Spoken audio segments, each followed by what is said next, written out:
आपको याद हो कि प्रधान मुन्ना पासवान जी के साथ क्या हुआ और वहां पुलिस के अधिकारी किस भाषा का प्रयोग करते हैं। मेरे आज भी याद है कि यहाँ एक घटना हुई थी और एक नौजवान, हमारा छोटा भाई अंशु, वो बारिश में बैठा हुआ था अपने साथियों के साथ न्याय के लिए, और उसने हमसे कहा कि भैया देखिए, हम बारिश में आंदोलन कर रहे हैं लेकिन प्रशासन और सरकार नहीं सुन रही है। मैं बस आज आपसे कहना चाहता हूं कि ये प्रशासन भी सुनेगा, ये सरकार भी सुनेगी। अगर आपने अपने बीच के व्यक्ति को विधानसभा में भेज दिया, आपकी आवाज सड़क से उठ के विधानसभा में चली गई, तो ये सब लोग सुनेंगे, क्योंकि ये लोकतंत्र है, इसमें जनता मालिक होती है। आपको तय करना पड़ेगा कि कब तक आप फर्जी रहनुमाओं के भरोसे रहोगे। बड़े बड़े पैसे वाले चुनाव के समय आपके बीच आएंगे, बड़ी बड़ी बातें करेंगे।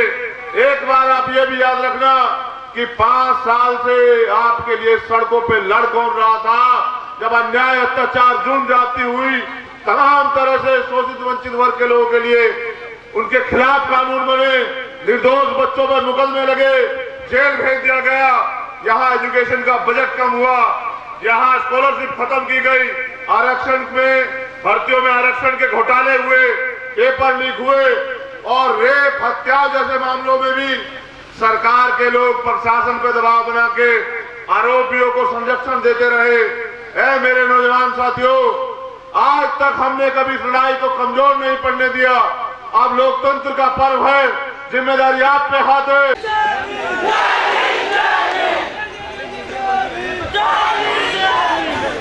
इस आजमगढ़ से, क्योंकि आजमगढ़ एक क्रांति धारा भी है और धरा भी है। बहुजन आंदोलन अगर सबसे पहले कहीं ताकतवर हुआ तो वो आजमगढ़, जब पूर्व में हमारा आंदोलन जो चलता था, उससे पहली बार एमपी अगर कहीं जीता था पूरे देश में तो आजमगढ़ जीता। आजमगढ़ क्रांतिकारियों की धरती है, आजमगढ़ बहुजन आंदोलन की जननी है। आजमगढ़ में बहुजन आंदोलन हमारे महापुरुषों के दिखाए रास्ते पे पहले से चल रहा। श्रद्धेय अमित चंद यादव जी, जो एक मेहनती, ईमानदार और जिम्मेदार बहुजन मिशनरी है, अभी मेरी उनसे बात हुई तो उन्होंने अपने जीवन के बारे में बताया कि वो मान्यवर साहब श्री काशीराम के आंदोलन से जुड़े रहे। तो आज अपनी बात को कहने से पहले, जो समय समय पे संत गुरु महापुरुष जो है, जो जन्मे, जिनमें तथागत महामानव गौतम बुद्ध, संत शिरोमणि सतगुरु रविदास जी महाराज, भगवान वाल्मीकि महाराज, गुरु नानक देव, संत कबीर, उसके बाद सामाजिक परिवर्तन के नायक राष्ट्रपिता ज्योतिबा फूले, छत्रपति साहू जी महाराज, पेरियर रामा स्वामी नायकर, पेरे लल्ली यादव, संत गाडगे जी महाराज, नारायणा गुरु, महामना रामस्वरूप वर्मा, बाबू जगदेव प्रसाद कुशवाहा, जननायक कपूरी ठाकुर, और इनके साथ साथ महाराजा बिजली पासी, मां उदादेव पासी, इस धरती को नायक के रूप में जिन्होंने अपने लहू से सींचा, परम पूजनीय डॉक्टर बाबा साहब भीमराव अंबेडकर, उनके बाद शोषितों को राजनीतिक ताकत का एहसास कराने वाले मान्यवर साहब श्री काशीराम, और आज परिवर्तन के दौर में पिछले 5 साल से जिन लोगों ने विपक्ष की भूमिका अदा की, मैं उन सब भीम आर्मी के क्रांतिकारी साथियों का और आजाद समाज पार्टी के पदाधिकारी कार्यकर्ताओं का धन्यवाद देता हूं कि जालिम सरकार के सामने वो लोग मोर्चा लेके खड़े हैं। और आजमगढ़ से तो मैंने कितने दर्द देखे, आपको पता है। 2 मुकदमे यहाँ मेरे ऊपर है। जब यहाँ प्रधान सत्यमेव जयते की हत्या हुई, आपको याद होगा, और हम बड़ी संख्या में वहां से आए और सरकार के इशारे पे पुलिस के लोगों ने हमें रोक दिया। एक घटना नहीं है उसके बाद। अगर आपको याद हो कि प्रधान मुन्ना पासवान जी के साथ क्या हुआ और वहां पुलिस के अधिकारी किस भाषा का प्रयोग करते हैं। नौजवान साथियों, आपका उत्साह देखने लायक, लेकिन उत्साह के साथ साथ अपने आंदोलन को आगे भी बढ़ाना, हमें अपने आंदोलन को लक्ष्य की तरफ लेके जाना, ये लोकतंत्र है। मेरे आज भी याद है जब मैं 16 महीने जेल में था, एक एक रात ये सोच के काटा करता था कि एक दिन ऐसा आएगा कि मैं अपने रहबरों के आंदोलन को आगे लेके चलूंगा, अपने उस आंदोलन को पूरा करूंगा। क्योंकि मान्यवर साहब श्री काशीराम ने कहा था कि मुर्दा लोग मिशन नहीं चलाते और जिंदा लोग रुकने नहीं देते। हम जिंदा लोग हैं और हम अपनी आंखों के सामने इस मिशन को बढ़ता हुआ नहीं देख सकते। ये आंदोलन शोषित वंचित वर्ग के लोग आंदोलन है, ये आंदोलन सताए गए लोग आंदोलन है, ये आंदोलन उन लोग आंदोलन है जो हाशिए पे लोग हैं। लेकिन कब तक वो लोग हाशिए पे पड़े रहेंगे? 98% लोग इस राजनीति में पैसा कमाने, पावर अपने हाथ में लेने, गाड़ी बंगले बनाने के लिए, तमाम तरह से कंपनी फैक्ट्रियां लगाने के लिए राजनीति में घुसते हैं। लेकिन भीम आर्मी के लोग, आजाद समाज पार्टी के लोग, मान्यवर काशीराम साहब का जो आंदोलन था, सामाजिक परिवर्तन और आर्थिक मुक्ति का आंदोलन, उसको पूरा करने के लिए पिछले 5 साल से लगातार मुकदमे, जेल, आंधी तूफान में आंदोलन, तमाम तरह की परेशानियां झेल रहे हैं। मैं यहाँ के कार्यकर्ताओं का धन्यवाद देता हूँ, पदाधिकारियों का। मेरे आज भी याद है कि यहाँ एक घटना हुई थी और एक नौजवान, हमारा छोटा भाई अंशु, वो बारिश में बैठा हुआ था अपने साथियों के साथ न्याय के लिए, और उसने हमसे कहा कि भैया देखिए, हम बारिश में आंदोलन कर रहे हैं लेकिन प्रशासन और सरकार नहीं सुन रही है। मैं बस आज आपसे कहना चाहता हूं कि ये प्रशासन भी सुनेगा, ये सरकार भी सुनेगी। अगर आपने अपने बीच के व्यक्ति को विधानसभा में भेज दिया, आपकी आवाज सड़क से उठ के विधानसभा में चली गई, तो ये सब लोग सुनेंगे। क्योंकि ये लोकतंत्र है, इसमें जनता मालिक होती है। आपको तय करना पड़ेगा कि कब तक आप फर्जी रहनुमाओं के भरोसे रहोगे। बड़े बड़े पैसे वाले चुनाव के समय आपके बीच आएंगे, बड़ी बड़ी बातें करेंगे। एक बार आप ये भी याद रखना कि 5 साल से आपके लिए सड़कों पे लड़ कौन रहा था, जब अन्याय, अत्याचार, जुर्म ज्यादती हुई, तमाम तरह से शोषित वंचित वर्ग के लोगों के लिए उनके खिलाफ कानून बने, निर्दोष बच्चों पर मुकदमे लगे, जेल भेज दिया गया, यहाँ एजुकेशन का बजट कम हुआ, यहाँ स्कॉलरशिप खत्म की गई, आरक्षण में, भर्तियों में आरक्षण के घोटाले हुए, पेपर लीक हुए, और रेप, हत्या जैसे मामलों में भी सरकार के लोग प्रशासन पर दबाव बना के आरोपियों को संरक्षण देते रहे। ऐ मेरे नौजवान साथियों, आज तक हमने कभी इस लड़ाई को कमजोर नहीं पड़ने दिया। अब लोकतंत्र का पर्व है, जिम्मेदारी आप पे हाथ है। हमने इस लड़ाई को कमजोर नहीं छोड़ा, आप भी इस लड़ाई को कमजोर मत छोड़ना। आने वाले 2 से 3 दिन आपके पास है। 7 तारीख को आपके यहाँ वोट पड़ेंगे।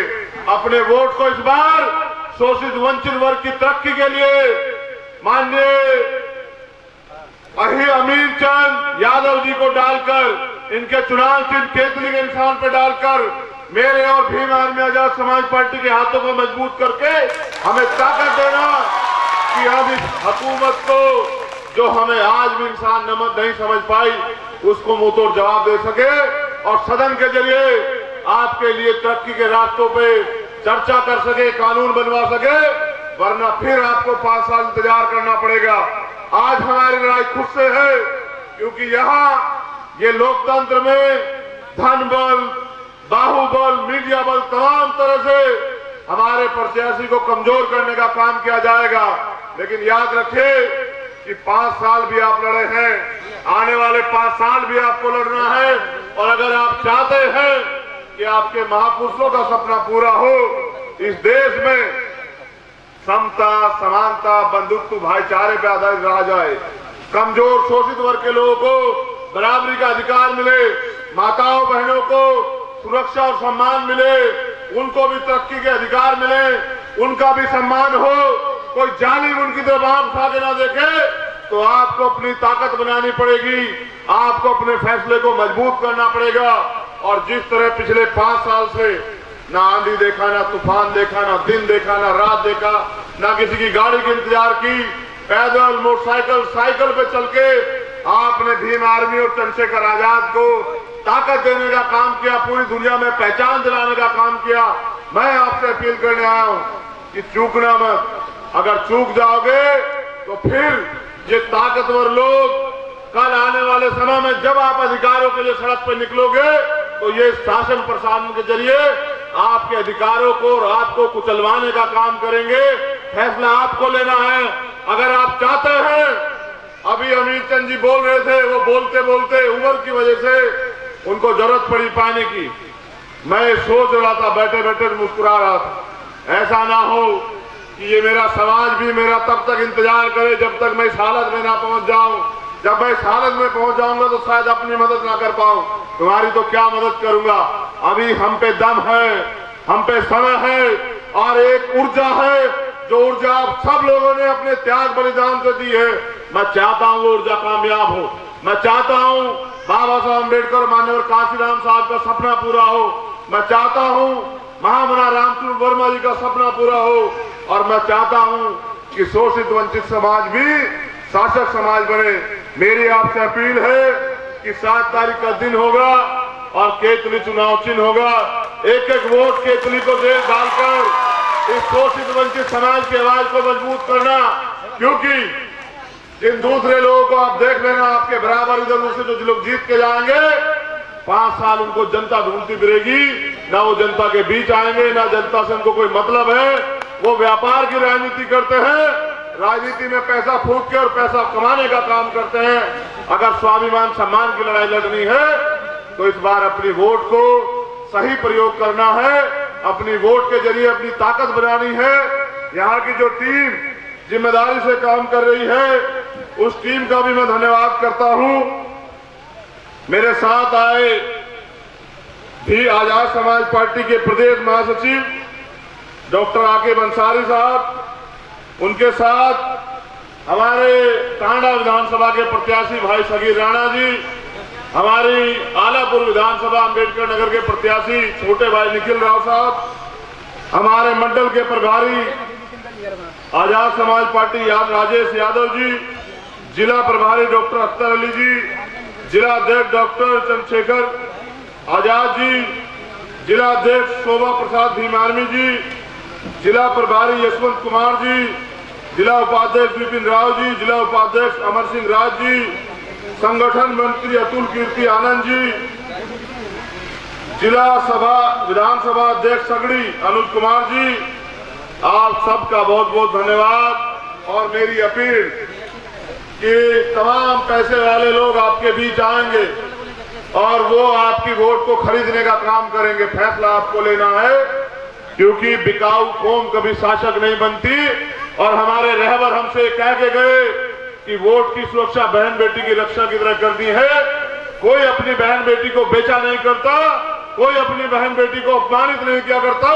अगर आप मानते हैं कि पिछले 5 साल हमने चप्पल घिस घिस के इस आंदोलन के लिए और इस समाज की तरक्की के लिए बहुजन समाज की लड़ाई लड़ी है, तो हमें जरूरत है आपके वोट की और आपके सपोर्ट की। और हो सकता है, मैं भी चर्चा कर रहा था कि 2024 लोकसभा चुनाव अगर पार्टी जा देगी तो मैं आजमगढ़ से ही लड़ने का काम करूंगा। मैं आजमगढ़ की धरती से एक और आंदोलन को जन्म दूंगा। मैं चाहता हूं कि अब क्रांति होनी चाहिए। बेबसी, लाचारी, परेशानी की जिंदगी हमारे नसीब में किसी भगवान ने नहीं लिखी है। अब राजनीतिक व्यवस्था है, हम अपनी वोट को जोड़ के भाईचारा बना के अगर अपनी सरकार बना लेंगे, अपने विधायक के जिता के अगर सत्ता में पहुंच जाएंगे, तो आपको किसी के आगे हाथ नहीं फैलाना पड़ेगा। और मैं नहीं चाहता कि अब आप हाथ फैलाने वाला समाज बना रहो। मैं चाहता हूं कि अब आप देने वाला समाज बनो। अपनी ताकत को पहचानो, अपनी ताकत के जरिए राजनीतिक ताकत बनाओ। मैं यहाँ पहुंची माताओं बहनों का भी धन्यवाद करता हूं और मैं उनसे एक वादा करता हूं, याद रखिए